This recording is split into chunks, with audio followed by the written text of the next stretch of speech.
Alors, de la part de Adrien Giannini, qui me pose la question suivante. Il me dit merci Théo pour cette vidéo, je voulais avoir ton avis sur le fait de consommer la quantité totale des lipides au petit déjeuner, comme le conseille le docteur Delabos, avec sa chrononutrition.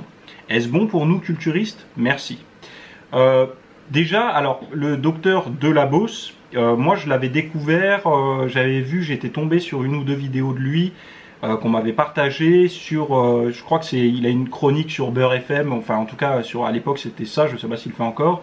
Son bouquin je vais le lire, non pas parce que j'y crois ou quoi que ce soit, parce que mon travail c'est aussi ça, parfois c'est de lire des bouquins qui ne me sont pas forcément recommandés ou autres, mais je reste quelqu'un d'ouvert d'esprit, et après j'essaye de voir ce qui est cohérent par rapport à nous, et par rapport il faut pas oublier une chose, c'est que nous, comme tu dis culturiste, alors moi je me qualifie pas de culturiste, même si je fais de la culture physique, c'est-à-dire que je développe mon physique, etc. Enfin bon bref, évidemment quand on est dans une démarche comme ça, musculation, nutrition pour être sec et tout, on n'est pas du tout, je pense, la cible de ce genre de discours, du discours de docteur Delabos. Et après, comme je disais dans une autre vidéo, tu sais, à diète saine égale, le timing, les moments où tu vas manger. Donc par exemple, tu vois, un truc tout con, mais ton shaker après l'entraînement. Si tu le prends par exemple avant ton entraînement ou après ton entraînement, il va pas avoir le même impact. Pourtant sur la durée totale, le total calorique de ta journée, ça aura été la même chose. Tu comprends ce que je veux dire? Mais par contre, la réaction au niveau de ton corps ne sera pas la même chose. L'assimilation ne sera pas la même. Pourquoi? Parce que l'état dans lequel se trouve ton corps à un moment donné, par exemple après l'entraînement ou avant l'entraînement, n'est pas la même chose. Donc l'assimilation, la réaction métabolique, etc. de ce que tu vas consommer est quand même liée à ce que tu fais au moment de ta journée.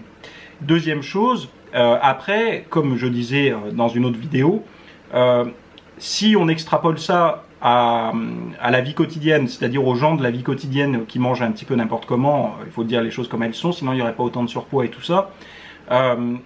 Réorganiser la merdouille qu'ils consomment au quotidien, ça peut, il y a forcément sans changer les aliments qu'ils mangent, une répartition qui peut être légèrement plus profitable pour eux.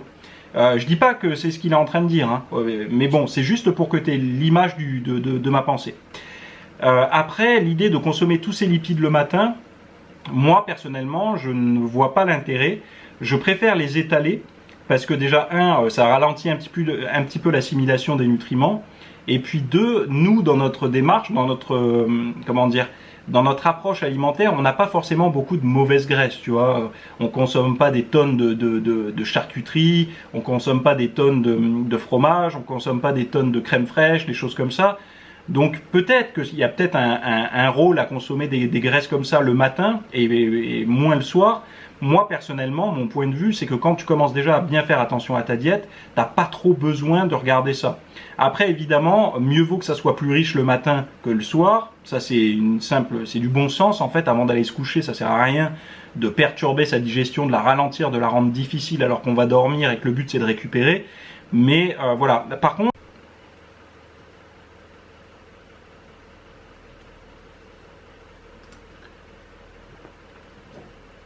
enfin bref, tout ça pour dire que par rapport à ta question, moi je vais lire le bouquin pour m'instruire un petit peu sur sa méthode en tout cas, essayer de comprendre parce que là j'en parle juste par rapport aux vidéos que j'ai vues de lui.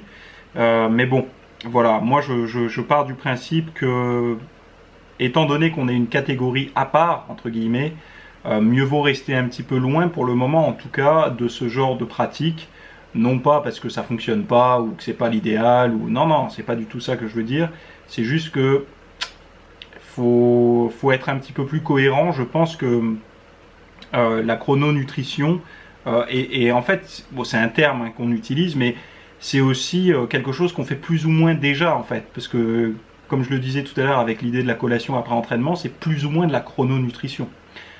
C'est répondre à un besoin à un moment donné avec des nutriments, quoi. Donc voilà un petit peu ma réponse à cette question, Adrien. Je pense que tu tireras peut-être des avantages à pas trop suivre ce genre de raisonnement extrême, mais plutôt continuer sur ta voie. Et à voir, je vais lire et puis j'en ferai mon retour. Mettez un like ou un commentaire si vous avez envie que je fasse un retour sur le bouquin une fois que je l'aurai lu. Et puis voilà. Donc on se retrouve jeudi prochain pour la prochaine vidéo et la question traitera de digestion visiblement. Voilà, à jeudi prochain.